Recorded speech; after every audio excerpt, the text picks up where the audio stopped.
hablar sobre la preparación de de reproductores. Pero antes de entrar a este tema, hay que tener algunas consideraciones a tener en cuenta,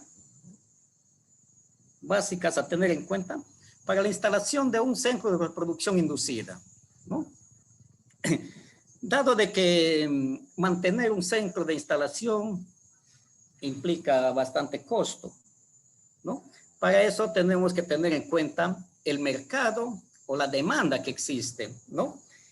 Podemos hacer hatcheries para satisfacer la demanda de semilla local, regional, ¿no? Nacional o tal vez internacional, ¿no? En el caso de los peces ornamentales, ¿no?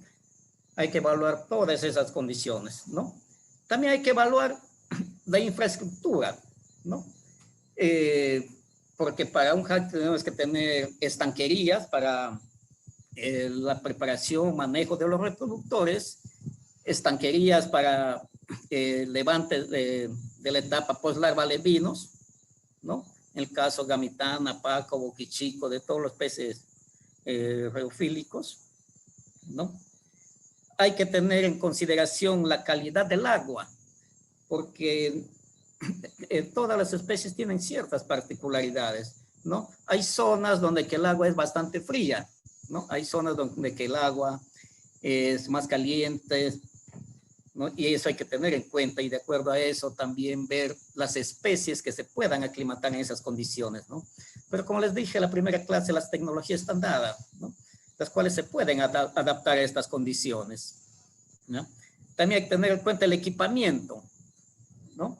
Los materiales. En cuanto al equipamiento, ¿no? Si vamos a manejar tecnologías, adaptar tecnologías, hay que manejar pues equipamiento, ¿no? Ya sea motobombas, blower, calentadores, aireadores, ¿no? Una serie de cosas, ¿no? Y también hay que tener el personal capacitado, porque a mayor complejidad de la tecnología, hay que tener mayor capacidad, mayor personal capacitado, ¿no? Y sobre todo, hay que tener en cuenta, no lo apunté ahí, hay que tener en cuenta la cuestión económica, ¿no? Si podemos iniciar o instalar una planta de reproducción, ¿no? En la vista vemos el Centro de Investigaciones del IAP, acá en Amazonas, donde que estoy ahora trabajando. Ustedes pueden ver, pues, aquí en la parte que estoy apuntando el puntero, son estanques para la preparación y manejo de reproductores. Tenemos una fila donde que hacemos las investigaciones en acuicultura, y la fila posterior, la estanquería de alevinaje, ¿no? La estanquería de alevinaje. Todo aquí está. La temperatura del agua, como les digo, acá nos llega a 24 grados centígrados en tiempos de frío, como por ejemplo ahorita está haciendo bastante lluvia por acá, estamos llegando a 22 grados el agua que está entrando a por nuestro canal de captación de agua, ¿no? Aquí, por ejemplo, en esta estación, con la especie boquichico nos va muy bien. Con gamitana y paco tenemos ciertas dificultades, tanto lo que más es en la edad, en la etapa de incubación y en la etapa de poslarva, de larva a poslarva, ¿no? Ahí tenemos por la temperatura baja, los procesos se alargan y la mortalidad pues se eleva. Vamos a ir conversándolo más adelante. Lo menciono para que ustedes vayan teniendo en cuenta estas consideraciones que estamos, ¿no?, mencionando. Como les dije, aquí está nuestro laboratorio en la sala de alimento vivo, ¿no? Y almacenes para guardar los alimentos, los materiales, las herramientas, ¿no? Porque todo eso implica tenerlos, ¿no? Hay que tener en cuenta todas esas cosas, porque poner un hatchery, por más mínimo que sea, o más rústico, siempre hay que tener estas consideraciones.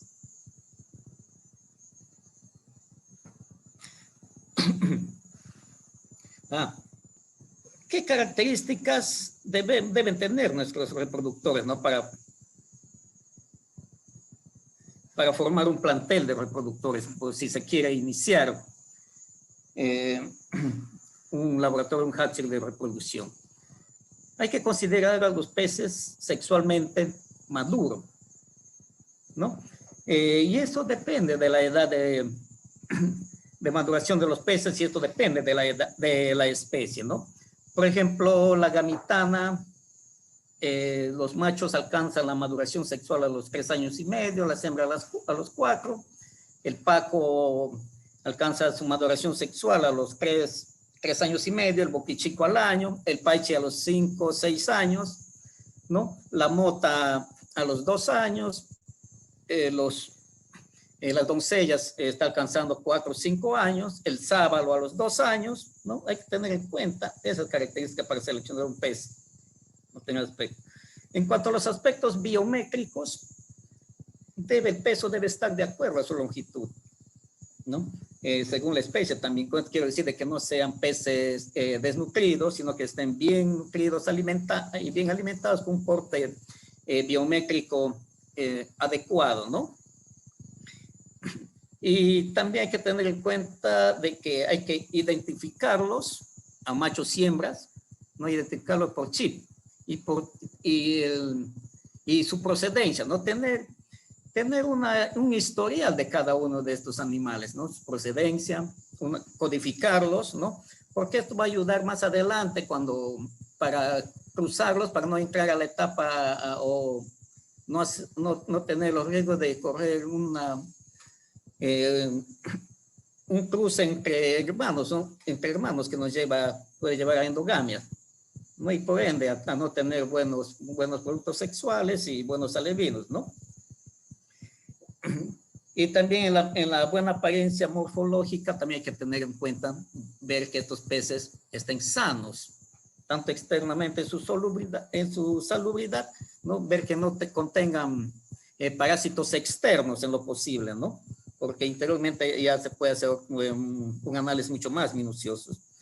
Y que sea pues un pez dócil al manipuleo, ¿no? Esta dócil, los peces se van a domesticar a medida que se les va haciendo el monitoreo, ¿no? Porque ellos se van a ir acostumbrándose al manejo, ¿no? Al uso de la red, ¿no?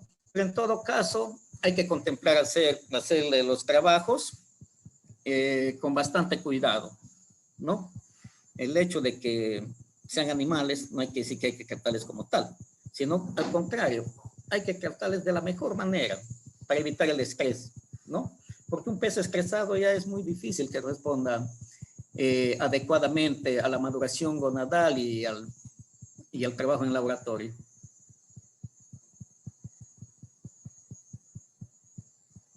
Bueno, veamos el origen de los reproductores, ¿no? Para poder formar nuestros planteles de reproductores. Bien, existen 2 orígenes para la adquisición de reproductores, ¿no? Uno es del medio natural. Generalmente se recomienda de que se capturan estos peces en las zonas reservadas, ¿no? En las cochas, en los lagos, ¿no?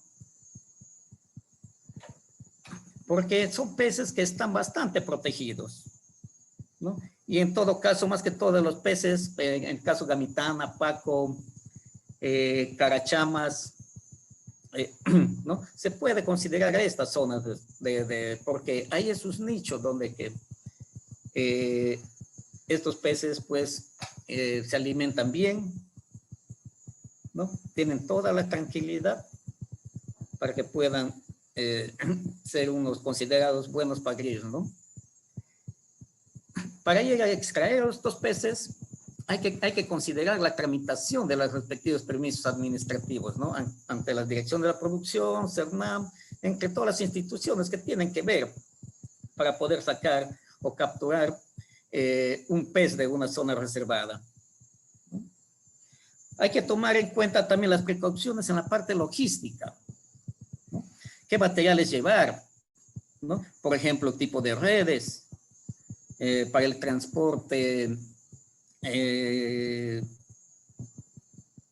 envases, bolsas, ¿no? El medio de transporte, ¿no? El medio de transporte acuático. Si estamos en una zona reservada, vamos a sacar de menos natural y considera pues el transporte acuático y el terrestre, ¿no? Y el aéreo, si se tiene dinero suficiente o presupuesto suficiente, se puede hacer directamente desde las zonas de captura, hacer el transporte respectivo, ¿no? Y hay que considerar también el personal, ¿no? En este caso, a los pescadores y al equipo técnico, ¿no? Yo les cuento experiencias porque yo saqué de la Reserva Pacaya reproductores de gamitana, Paco, en tres oportunidades, ¿no? Y grata fue mi sorpresa de que contratamos pescadores ahí, ¿no? Gente que se dedica a la pesca y que tiene los materiales adecuados, o sea, las redes de grandes dimensiones, y que él nos preguntaba de qué tamaño queríamos los reproductores, pues, ¿no? A lo cual nosotros dijimos que queríamos entre 2,5 kilos, 3,5 kilos, ¿no? Peces que recién iban a alcanzar la maduración gonadal, la maduración sexual. Grande fue mi sorpresa, como dije, que el pescador dijo, el de estos lados están muy grandes, vamos por acá, por ahí he visto un banco de peces pequeños, de peces del porte que ustedes quieran, ¿no? Y la sorpresa fue grande de que al lanzar la malla, pues salieron los ejemplares, también los ejemplares que nosotros necesitábamos, ¿no?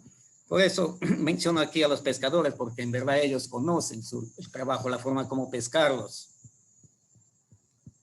¿no? Aquí me adelanté en mis palabras, ¿no? El proceso de captura, el embalaje, el transporte, porque estos peces son bastante nerviosos y tienden al estrés por el manejo, ¿no? En ese momento de la captura, me quedo en el medio natural. Hay que capturarlos a estos peces, como hablábamos en la clase anterior, la estrategia de reproducción, ¿no? Cuando los niveles del agua están bajas, ¿no? Cuando las cochas ya se han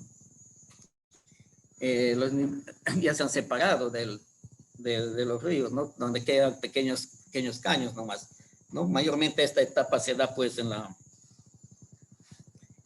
el periodo de latencia entre junio, agosto, septiembre, ¿no?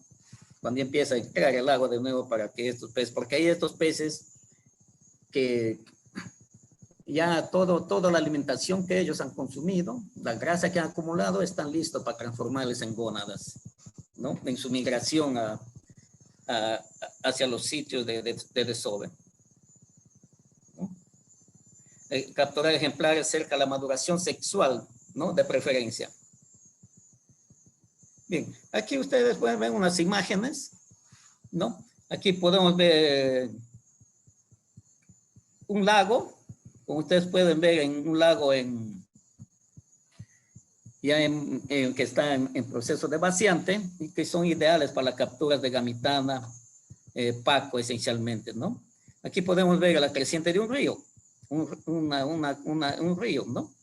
Donde que mayormente están los peces como los húngaros, ¿no? Las motas, las doncellas, ¿no? Aquí en la imagen podemos ver una captura de carachamas, ¿no? En la reserva Pacaya y Samiria.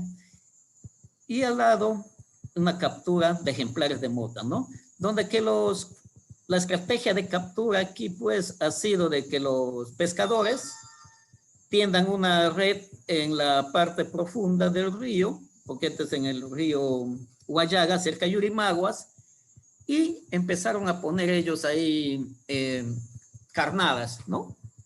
Durante toda la noche ponían la carnada ahí, las doncellas por su hábito alimentario necrófago, las motas, ¿no? Por su hábito alimentario, han venido ahí a empezar a comer. De mañanita ellos solamente levantaron la red y capturaron los Explorer motos, ¿no?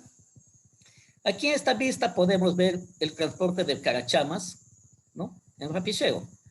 En este artefacto, en un rapicheo fue cuando yo y mi equipo técnico, cuando laborábamos en Loreto, hicimos la captura de las carachamas, ¿no? Aquí en la reserva Pacaya Samiria, por la parte del lado del Pacaya, ¿no?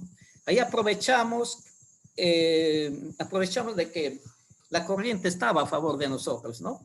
Que nos permitía desplazarnos, ¿no? Acondicionamos el rapicheo con un bote nosotros para solamente manipular al rapicheo, que no se ponga mucho a la orilla, ¿no? En 2 o 3 días de viaje estábamos en Iquitos y de ahí transportarlos ya en movilidad terrestre hacia la estación, ¿no? También se puede utilizar botes, ¿no? En cajas, botes. Es que dependiendo de la cantidad de peces, nosotros en estas épocas llevábamos 200 reproductores, 150, 200 reproductores, ¿no? Entre Gamitana y Paco. Bien, aquí, por ejemplo, con la captura de las motas, cuando hicimos por la zona de Yurimaguas, establecimos un centro de acopio, ¿no? Para, como dice, aclimatar a estos peces a sus nuevas condiciones, ¿no? Ya con unas semanas de aclimatación, empezamos el transporte ya hacia la ciudad de Tarapoto, ¿no? Peces aclimatados para ir a sus nuevos medio ambientes de vida, ¿no? Es todo un proceso cuando queremos nosotros sacar reproductores de origen natural, ¿no? Tenemos que hacer varias etapas de acondicionamiento. Y aquí, más que todo con especies que se capturan en el medio natural, estos peces no van a desovar en el mismo año, sino van a estar prontos al siguiente año. Igualito sucede con los peces que se capturan procedentes de cultivos o de otros laboratorios, ¿no? Cuando se compra así. Porque les vuelvo a decir que las calidades de agua entre un lugar y otro es diferente. El segundo lugar es los procedentes de cultivos, ¿no? Hay algunos hatcheries de sus cultivos que ellos van manejando, van seleccionando los peces más grandes, ¿no? Los peces más grandes para que ellos vayan formándoles como futuros reproductores. Pero cuando se compra de un hatchery o de otro laboratorio, pues hay que traer peces de preferencia, peces con registros, ¿no? Chipeados que tengan registro de su procedencia, ¿no? Porque a veces hay lugares donde que de un mismo pagrillo se han acondicionado semillas de unos mismos pagrillos y todos son hermanos, pues, ¿no? Y ahí hay bastante riesgo de que se corra muy cerca a la endogamia. Pues aquí decimos seleccionar los peces con mayor crecimiento, ¿no? Que tengan una contextura uniforme, buena apariencia, donde con los órganos externos, aleta, cola, las aletas, ¿no? La mucosidad, la misma cubierta del pez, estén en buenas condiciones, ¿no? Y también de salubridad, ¿no? Hacer una revisión, levantando el opérculo, la boca, a ver si tienen parásitos, ¿no? Porque sabemos de que si llevamos un pez con parásitos a otra estación, va a ser contaminante. Por eso es de que los peces, tanto de origen de medios naturales como de los de cultivo, tienen que llevar un tiempo de cuarentena, ¿no? Ustedes han visto ahí en la primera vista que acondicionamos una pileta, ¿no? Ahí se ha puesto el medio de cuarentena, ¿no? En ese caso. Bueno, ya son peces de dócil al manejo y al manipuleo, ¿no? Porque durante todo su vida pues le han manipulado para hacer las mediciones biométricas de crecimiento, ¿no? Y de hecho que tiene que ser un pez resistente a enfermedades, ¿ya? En la adquisición de tanto en ambos casos, tanto del medio natural como de los cultivos, hay que considerar un excedente en machos, ¿no? Porque las tecnologías nos demuestran, los protocolos, de que siempre hay que considerar 2 machos por cada hembra que se trabaja en laboratorio.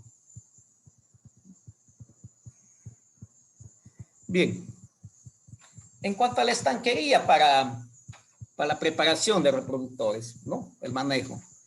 Bueno, aquí apunté algunas características técnicas, más después de todas las revisiones que se ha hecho, ¿no? Tiene que tener forma rectangular, porque esto nos permite hacer un buen manejo o una buena redeada con una red pequeña, ¿no? Una red que abarque solamente el ancho, ¿no?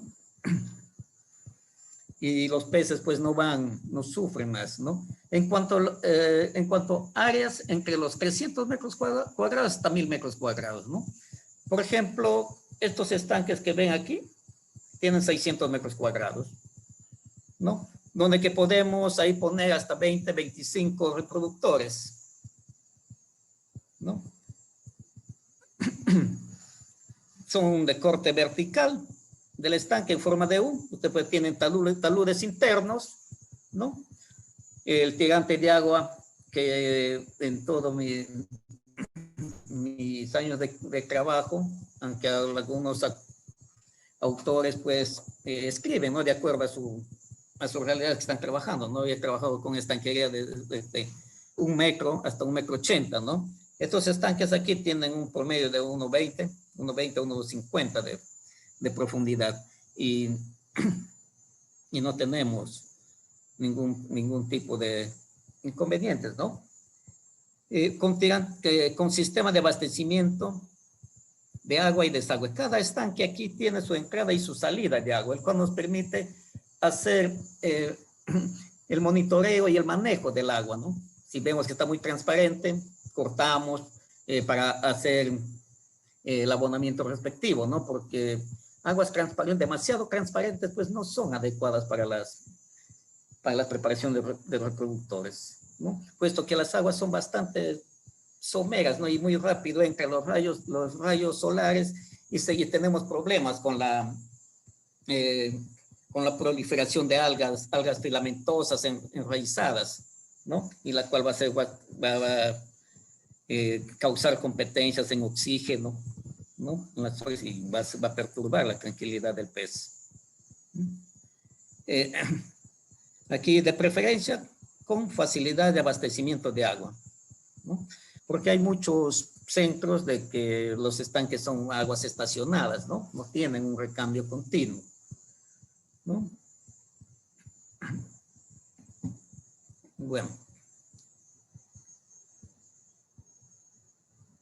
Bueno, el acondicionamiento y preparación del estanque, ¿no? El acondicionamiento y la preparación del estanque hay que hacerlo cada campaña reproductiva o cada campaña que ya los peces se han utilizado, tenemos que sacarlos de nuevo, hacer el acondicionamiento y la preparación, ¿no? Del estanque. Como es sabido, se empieza por el secado, ¿no? Hay que secar el estanque. Y aquí yo puse una interrogante: instalación de cercos o corrales, ¿no? Porque hay mucha tecnología que cuando tienen estanques grandes optan por poner cercos, ¿no? O dividir el estanque. Lo cual a veces para la preparación, pues, es muy recomendable, ¿no? Pero también tiene sus pros y sus contras estos tipos de artificios colocados en los estanques, ¿no? Puesto que gamitana, Paco, pues son peces que andan en cardumen, ¿no? No son peces de que tú le puedes poner ahí, esto es tu metro, esto es tu, y ahí no te muevas, ¿no? Porque no todos los corrales van a tener las mismas, todos los espacios no van a tener las mismas condiciones de agua. Los peces no van a tener, quizás el corral que esté más cerca de la entrada de agua va a estar más oxigenada que los demás, ¿no? Y el último va a ser el que sufra, ¿no? Pues eso depende de la instalación. No puedo acertar, no puedo decir de que sí, es muy adecuado esto. ¿Sí? Aquí puse forrado de taludes internos y colocación de nidos, ¿no? Este es para el caso cuando se quiere hacer manejo de peces que hacen nidos, ¿no? Por ejemplo, este es para la carachama, ¿no? Sabes que la carachama pues hacen nidos para que pongan sus huevos ellos en la época de reproducción. Y para evitar el forado de los diques, así es que le acondicionamos los nidos, se les facilitamos el espacio para que ellos puedan desovar ahí. Y el proceso de desinfectado, ¿no? Puede ser con cal, sabemos que depende del tipo de suelo, ¿no? Que muy depende del pH y del suelo también que está, donde está sentado el estanque, ¿no? Por ejemplo, en Loreto los suelos son un poquito más ácidos, ¿no? Y ahí necesitan mucha más cal, ¿no? Están usando, bueno, en Loreto desde 700 a 1 tonelada, ¿no? En el caso acá en Amazonas, por la dificultad del acceso de la cal y por el precio, acá se usa el barbasco para desinfectar, ¿no? Puesto que la estación donde que ahorita vengo trabajando, y creo que en otros lugares también están optando las similares, cuando se trabaja en comunidades nativas, por el barbasco, ¿no? Y el abonamiento de acuerdo a la especie, ¿no? Como vuelvo a decir, hay peces que necesitan transparencias muy poco, ¿no? Pues transparencia de 30, 20, ¿no? Y viene el proceso de llenados, ¿no? Hasta su máxima capacidad para poder sembrar a los peces que ya han pasado por la etapa de cuarentena cuando se adquiere y poder ya ser instalados, ¿no? Aquí nosotros vemos corrales, ¿no? Un estanque con corrales. Aquí podemos ver el forrado de los taludes laterales, este es para las carachamas, ¿no? Y aquí ponemos los nidos nosotros, ¿no? Se ponen los nidos, ¿no?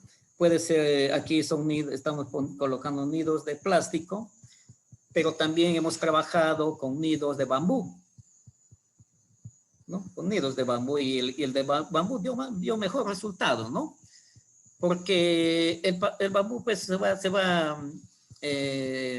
su corteza interna se va degradando, sin embargo el plástico se mantiene flemoso, el bambú va degradando, también mantiene su flema, y haya la carachama mejores condiciones para sus desoves ahí, con el bambú, ¿no?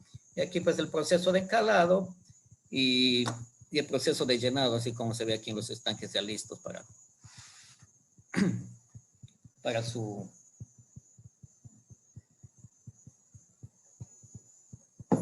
la estabulación de los reproductores.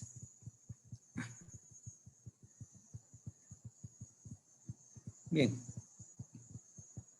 Bien, ahora vayamos a ver cómo estabulamos los reproductores, ¿no? Al inicio, en un inicio, hay que tener en cuenta el origen de estos peces, ¿no? De dónde vienen para poder estabularlos. Nosotros decir, bueno, peces que vienen de Pacaya ponemos en tal sitio. Peces que vienen de hatcheries o de estanques de cultivo en otro sitio, ¿no? En otro sitio. Y eso va a permitir, pues, llevar un orden y saber, y saber con quién estamos trabajando, ¿no? Tener en cuenta la edad, o sea, la maduración sexual, ¿no?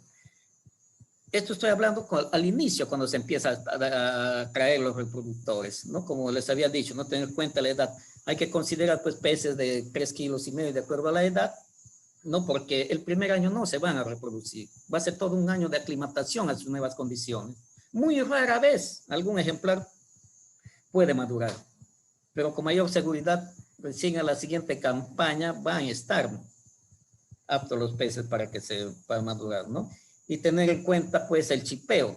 Como habíamos hablado de origen de cultivos, que su historial que venga, ¿no? Para tener en cuenta eso, chipeado. Y posteriormente chipear a todos los peces que se va a estabular, hacerles sus marcados, ¿no? Y eso va a permitir llevarles un historial a cada uno y tener, pues, buenos registros, saber con quién cruzamos, qué pagrillos reproducimos con tal, para no llegar a la endogamia, ¿no? Como menciono al inicio, cuando se van a formar los planteles reproductores, ¿no? Cuando ya tenemos planteles reproductores formados, ¿no? Pues pongo posteriormente a formados, y como les dije, hay que considerar la densidad de siembra, ¿no? La densidad de siembra, hay muchos estudios que dan diferentes densidades, ¿no? Hay protocolos de todo. Pero la densidad que mayor he visto, mejores rendimientos han dado en estos años de experiencia de trabajo, es la densidad de 1 kilogramo de reproductor por 2 metros cuadrados. Hasta un kilogramo de reproductor por cada 2 metros cuadrados, hasta 1 kilogramo por 5 metros cuadrados, dependiendo de la especie, ¿no? Quiere decir que puedo poner un pez de 5 kilos en 10 metros cuadrados o un pez de 5 kilos en 25 metros cuadrados, ¿no? Por eso hay que ser, pues, estanques pequeños, no muy grandes para el manejo de reproductos. Si en caso hay grandes, pues hacer las jaulas, ¿no? Esto va a permitir manejar lotes pequeños, porque al momento de hacer la selección, pues los peces entre ellos se maltratan, se estresan, ¿no? Pero si se tiene varios lotes pequeños, facilita el trabajo, ¿ya? Eso en cuanto a la densidad. Pero también podemos aprovechar por ejemplo, hacer la preparación, la estabulación como monocultivos, o se puede hacer también policultivo. Por ejemplo, acá nosotros trabajamos gamitana, paco y gamitana con boquichico y paco con boquichico, ¿no? El boquichico también lo acompañamos ahí como reproductores. Toda vez que aquí tenemos a veces, por la misma calidad del agua que nos trae proliferaciones de algas filamentosas en el fondo, ¿no? Al boquichico le ponemos ahí uno como para controlar estas. Con el boquichico chupa el fondo del estanque, impide o retrasa un poco el crecimiento de estas algas, ¿no? Y además para que, como usamos el alimento balanceado, acá también, como saben, no todo el alimento balanceado es asumido, ¿no? Se va parte abajo y el boquichico empieza ahí, ¿no? Y tenemos buenos resultados haciendo con densidades de cultivos en policultivo, ¿no? En cuanto a la alimentación, bueno, el alimento balanceado, ¿no? Quiere decir un alimento formulado, ¿no? Que puede ser peletizado o excluido. Este también depende de la especie, ¿no? Por ejemplo, la carachama, no le vamos a dar un alimento excluido porque es un pez que está bastante en el fondo, ¿no? Igual que el boquichico, ¿no? Ellos no salen a cazar, a atrapar el alimento, sino esperan que se vaya al fondo y ahí ellos se alimentan, ¿no? Una alimentación, un alimento balanceado con tasas de proteína, contenedor de proteína de 22 a 32%, ¿no? De proteína bruta, y es también dependiendo de la especie. En gamitanas hemos trabajado hasta con 22%, en ocasiones del día, con 22%, 30%, ¿no? Y se ha tenido buenos resultados. Y la tasa de alimentación desde 1.5 a 3%. Hablando de alimentación, por eso yo no les pongo aquí una receta, ¿no? Pero sí le ponemos con qué cantidad de proteína, ¿no? Porque esto también depende de la zona donde que se instale, ¿no?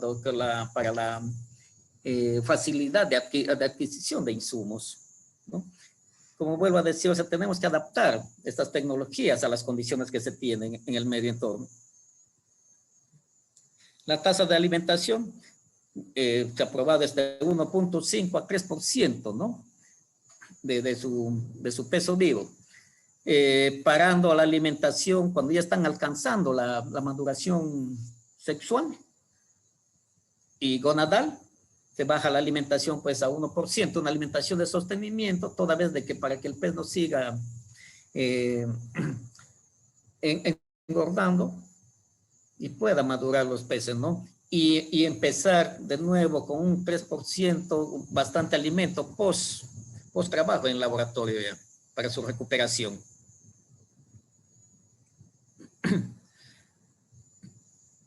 Bueno, una frecuencia de alimentación mínima pues, veces al día, ¿no? Porque el tracto digestivo pues, de los peces, la alimentación lo digiere pues en 12 horas, ¿no? No podemos tener un pez pues, cada 24 horas.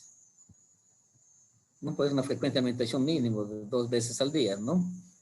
Y en cuanto también ahí tenemos que hacer los monitoreos biométricos, ¿no? Los monitoreos biométricos nos va a permitir ir regulando la tasa de alimentación y ver también cómo va la maduración gonadal de los peces, ¿no? Porque cada vez tenemos un registro, están chequeando, van viendo cómo va evolucionando su maduración gonadal. Porque no todos los peces en un mismo estanque, en un mismo corral, maduran al mismo tiempo. Por eso es que tenemos una franja de maduración de reproducción, ¿no? Que va desde septiembre, octubre, en algunos casos septiembre, octubre, hasta marzo, y a veces hasta abril, ¿no? Aunque también ya se está viendo de que con una buena alimentación, un buen manejo de niveles de agua, se puede tener de que algunos peces maduren fuera del periodo de maduración, ¿no? Porque hay investigaciones de que sí se ha visto de que contienen ovocitos, pero en proceso de maduración, y como digo, algunos se pueden madurar, ¿no? Por ejemplo, cuando trabajaba en Iquitos, yo todos los meses teníamos maduración gonadal, pero no de la misma hembra o macho. Raras veces teníamos dos veces al año que maduraba un ejemplar, ¿no? Por ejemplo, un ejemplar que desovaba en septiembre, octubre, ya estaba listo también en marzo, abril, ¿no? También hemos encontrado casos en ese sentido. Bueno, y lo importante también el monitoreo de la calidad del agua.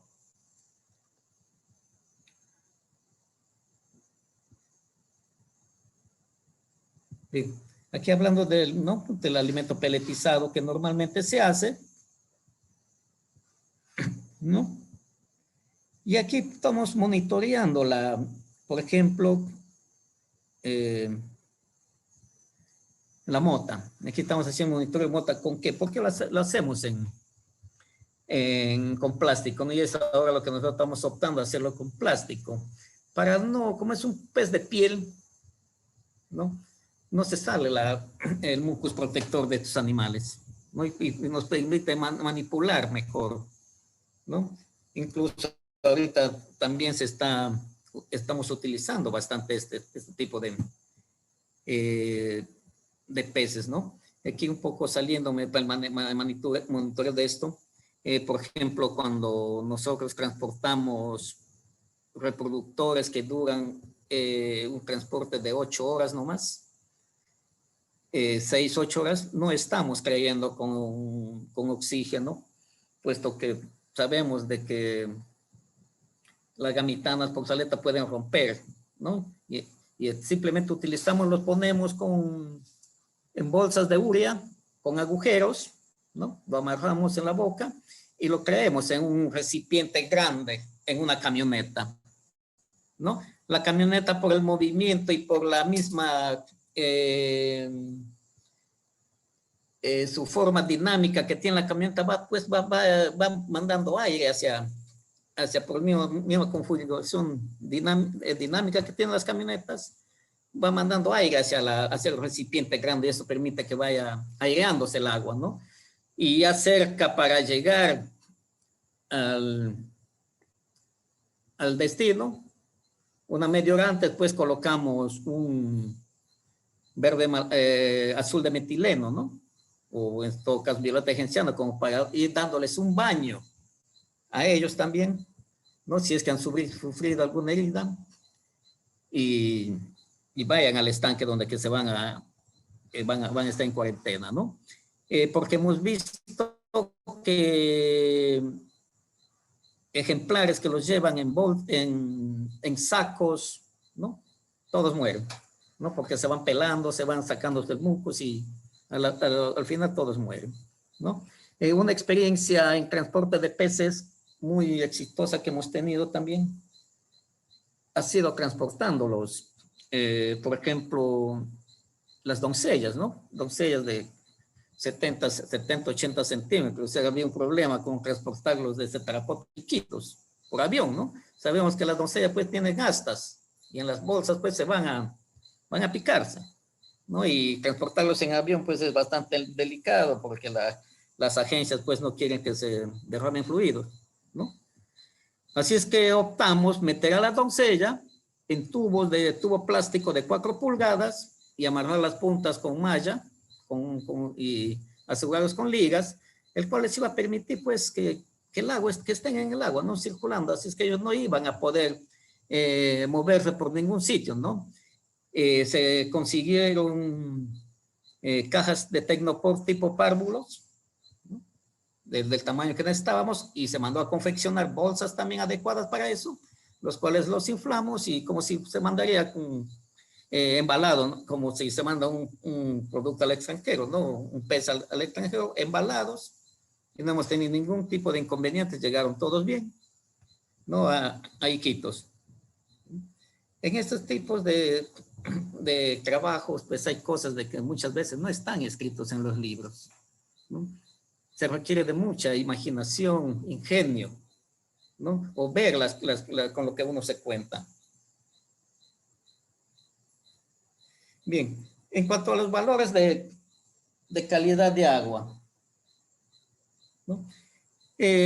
Aquí apunté algunos parámetros, los más importantes, con la temperatura del agua 25 grados a 33 grados centígrados, ¿no? Le pongo 25 grados acá porque aquí la temperatura del agua a mí normalmente en tiempos de friaje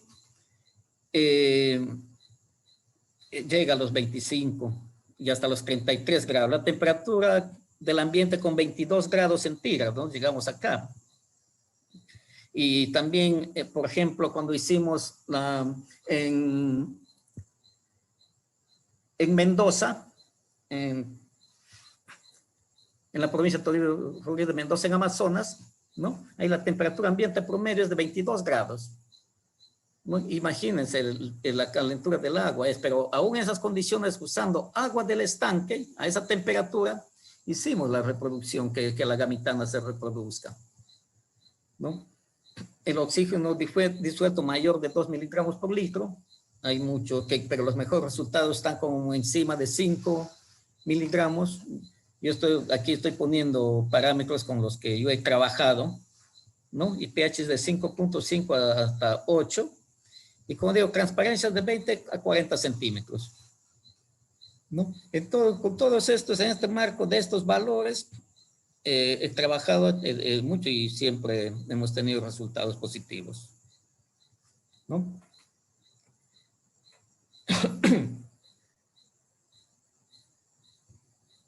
Este monitoreo de agua debemos hacerle en forma periódica, no se quiere cada mes, o si se tiene bastantes recursos, ¿no? Cada día, ¿no? Porque todos estos instrumentos ahora cuestan, ¿no? Y es muy difícil es que un pequeño agricultor, un pequeño empresario pueda tener acceso a eso, ¿no? Porque imagínense si tiene 5 estanques con tantos parámetros, porque estos hatcheries creo que traen para 100 muestras, ¿no?